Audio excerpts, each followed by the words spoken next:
So in this tutorial, I will teach you kung paano gumawa ng tar papel sa pinakamadaling paraan and efficient procedure. So ano ba yung tar papel?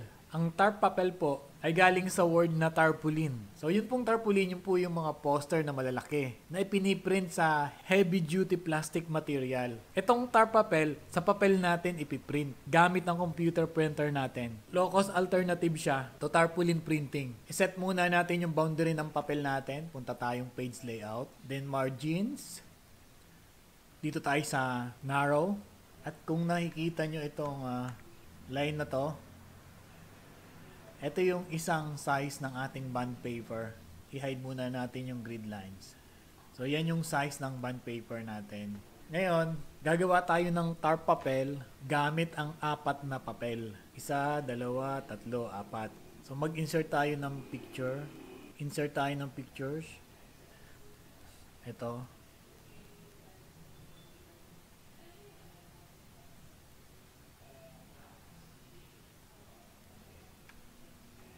So, ito yung boundaries natin. Ngayon, palalakihin natin yan.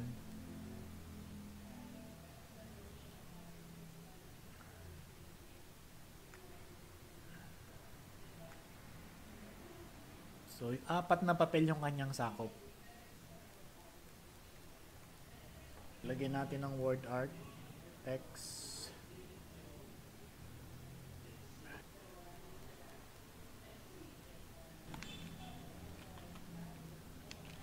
Okay.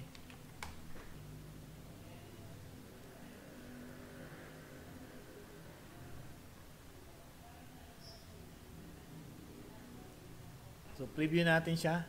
File, print. So, ito siya. Ito yung unang page niya. Bali, gagamit tayo ng 4 na papel. Yan, 1 to 4. Ito yung kanyang unang page. Then, yung pangalawa. Pangatlo, pang-4. So, pag na-print yan ay gugupitin at saka pagdidikitin para mabuo mo yung isang parang poster na design. Tapos dito sa bandang side ng ating lower right corner ng window, nakikita natin dito yung page preview. So, ito yung page preview natin. Ito yung then itong katabi na to, ito ay page layout. Ayan, kita natin siya. 4 na papel ang gagamitin. Normal ulit. Ngayon, kung gusto mong palakihin yan, nagamit siya ngayon ng 9 na papel. Print preview. So, ayun, ganun lang kadali. Pag okay na, piprint mo lang.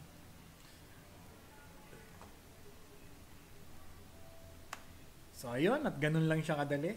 Kaya kung may birthday o kung anumang okasyon at nagtitipid kayo, tar papel na lang yung gamitin nyo sa halip na tarpaulin. Follow and subscribe for more tutorials.